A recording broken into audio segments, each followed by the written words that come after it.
আমার গ্রামের বাড়ি সে তো একটা রাজপ্রাসাদের মতো, সে যেমনই হোক না কেন। জেলেদের মাছ ধরা, বৃষ্টির দিনে কাদামাটিতে হাঁটতেও ভাল লাগে। হ্যালো এভরিওয়ান, আসসালামু আলাইকুম। সবাই কেমন আছেন? আশা করছি সবাই ভালো আছেন। আলহামদুলিল্লাহ, আপনাদের সবার দোয়া আমিও ভালো আছি। আজকে আপনাদের জন্য নিয়ে আসলাম খুব সুন্দর একটি ভিডিও। আমার গ্রামের অপরূপ সৌন্দর্য, হাঁস মুরগি, খাল বিল, নদী নালা, নৌকা সব কিছুই থাকবে এই ভিডিওতে। আশা করছি আপনাদের সবার কাছে ভালো লাগবে। আর যদি আমার ভিডিওটি ভালো লেগে থাকে অবশ্যই একটা লাইক করে দিতে ভুলবেন না। চলেন শুরু করি। ফার্স্টে তো দেখছেনই যে আমি নৌকাতে উঠছি নৌকা চালানোর জন্য। আমার নৌকা ভ্রমণ করতে খুবই ভালো লাগে। আমার গ্রাম আমার ভালোবাসা। এই গ্রামের মাটিতে পা স্পর্শ করলেই যেন আমি ভালো একটা প্রশান্তি পাই। নৌকাতে উঠতে গিয়ে আমি তো প্রচণ্ড রকমের ভয় পাইছি, কেননা এখানে গিয়ে দেখি যে একটা সাপ পড়ে আছে। মেবি এটা মরাই ছিল, বাট এটার নাম কি আমি জানি না। আমি অনেক বেশি ভয় পাইছি। আর পৃথিবীতে মনে হয় আমি বেশিরভাগ এই সাপকেই ভয় পাই। আপনারা অবশ্য কমেন্টে জানাবেন এটা কি সাপ। আজকে আমাদের পুকুরে মাছ ধরা হচ্ছে, ওইটা দেখার জন্যই তাড়াহুড়ো করে যাচ্ছি। আমার পদ্মা সেতু দিয়ে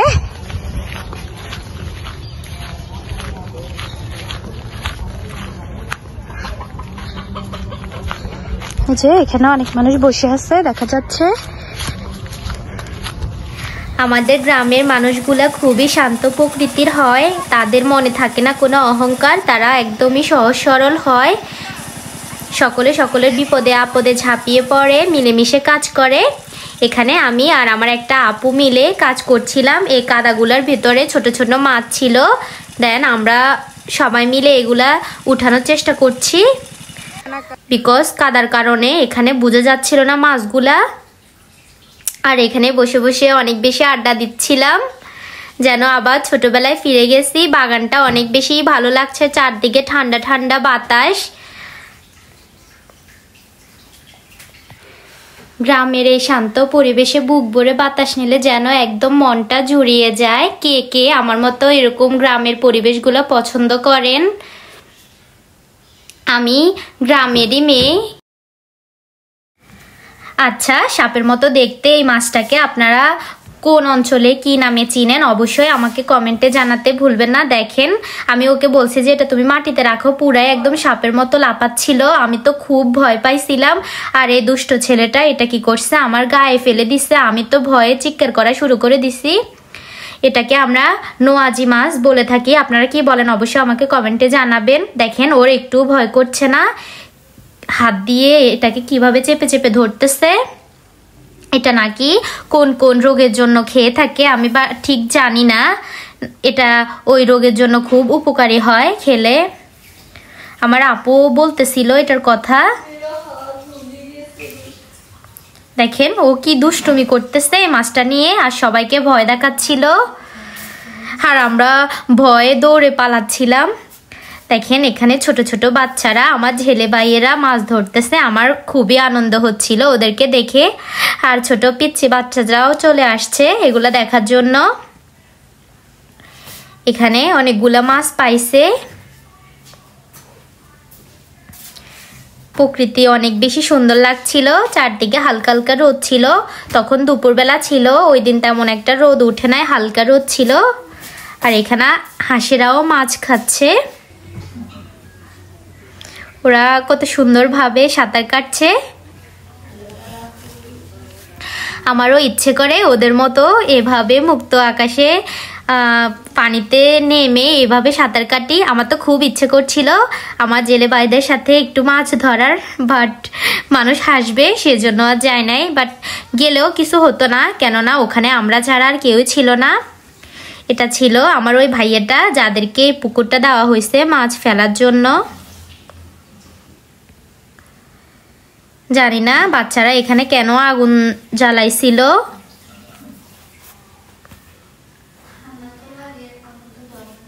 এই যে সবাই কত বেশি মজা করছে।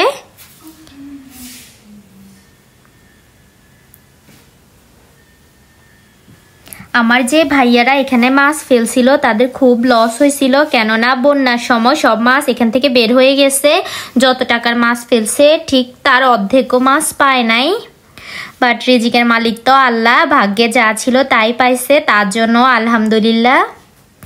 আমার নানু ওনাদেরকে বলছিল যে জায়গাটা খালি পড়ে আছে, তোমরা চাইলে এখানে মাছ ফেলে পজেট করে রাখতে পারো পরে, সেজন্যই তারা এখানে মাছ ফেলছিল। বাট এই যে দেখেন বেশি মাছ পায় নাই, আর এখানে অর্ধেক আমাদেরকে দিবে, সেজন্য আমাদেরগুলো আলাদা করে দিচ্ছিল এখানে বালতি করে। ভাইয়া নানা ভাইয়াকে জিজ্ঞেস করছিল যে আমরা খুশি হয়েছি কিনা, আমরা তো বলছি। এই যে কাদার জন্য মাছগুলো চিনাই যাচ্ছিল না এখানে কি কি মাছ ছিল, তবে কই মাছ আর শোল মাছ পাইছিল বেশি, শিং মাছও ছিল তবে কম। তারপর আমাদের মাছ নিয়ে আমরা বাসায় চলে যাচ্ছিলাম, কারণ বাসায় গিয়ে এগুলো কাটতে হবে, পরিষ্কার করে নিতে হবে। সেজন্য আমি নানা ভাইয়া সহ আমরা বাসার দিকে যাচ্ছিলাম। এটা হচ্ছে আমাদের শারমিনের জামাই, আর প্লিজ কেউ আমাদের শারমিনের জামাইকে দেখে হাসবেন না, কেননা আমাদের শারমিনের জামাই আজকে কাজ করছিল, সেজন্য এই গেটআপে আছে। একদম জেলেদের মতোই লাগছে আমাদের শারমিনের জামাইকে। তারপর আসলাম মাছগুলো পরিষ্কার করার জন্য, বাট এটার ভিতরে যে শিং মাছ ছিল আমি বলতে পারবো না।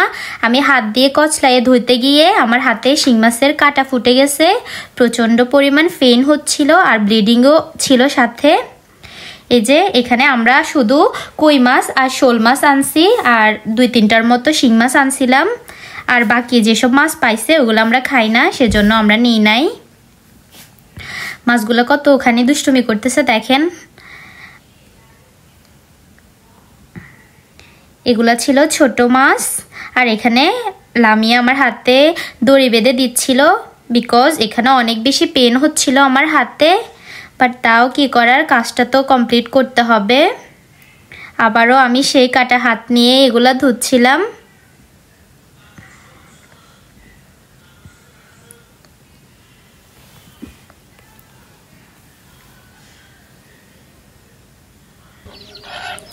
দেন চলে আসলাম মাছগুলো কাটার জন্য। আমরা কেউই প্রফেশনালভাবে মাছ কাটতে পারি না, আমাদের সব মাছ সবসময় আম্মু নানু নানা ভাইয়া যারাই মাছ আনুক না কেন বাজার থেকে কেটেই নিয়ে আসে, সেজন্য মাছ কাটতে পারি না, এজন্য এখানে কেচি ব্যবহার করছি। আর আমি চাচ্ছি যে বটি দিয়ে পারি কিনা। ভালোবাসো? হ্যাঁ বেবি। কতখানি?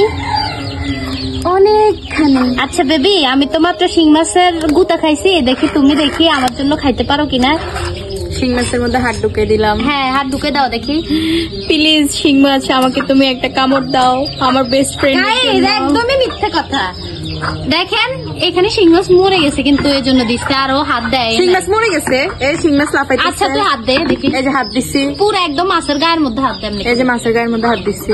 গুতা খাওয়া প্লিজ প্লিজ প্লিজ আমাকে একটা ঘাই আমি দাও। এখন দেখবো কতখানি তুই আমার ভালোবাসছিস। হইছে। আমি একটা গাই খাইছি, দেখি তোরও খাইতে হবে আমার ব্যথাটা অনুভব করার জন্য। তাহলে তুই আমার হাতেটা, শিং মাছ যেহেতু গাইতে দিচ্ছে না, আমার হাতেটা বটি দিয়ে কাটি দি যা। না শিং মাছের গাই খাইতে হবে। তারপরেও এখনো নড়তেছে। টুকরা টুকরা করতে জন্য সনি লাগে কেন গর্ত।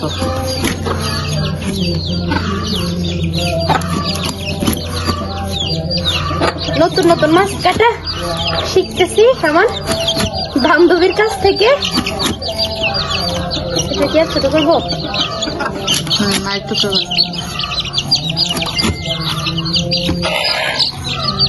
বান্ধবী এই মাথাটা তোর জন্য। না আমি খাই না শোল মাছ।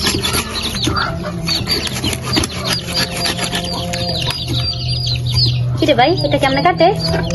পালাই বলা খাও শোক সহ পালাই দে।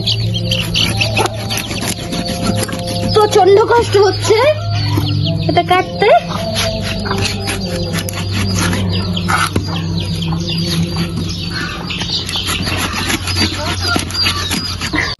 আচ্ছা আজকের মতো আমার ভিডিওটি এখানেই শেষ করছি। আমার ভিডিওটি যদি ভালো লেগে থাকে অবশ্যই একটা লাইক করে দিবেন, শেয়ার করবেন। আর যারা যারা আমার চ্যানেলটি সাবস্ক্রাইব করছেন তাদেরকে অসংখ্য ধন্যবাদ। যারা এখনো করেন নাই প্লিজ আমার চ্যানেলটি সাবস্ক্রাইব করে দিবেন। সবাই ভালো থাকবেন, সুস্থ থাকবেন।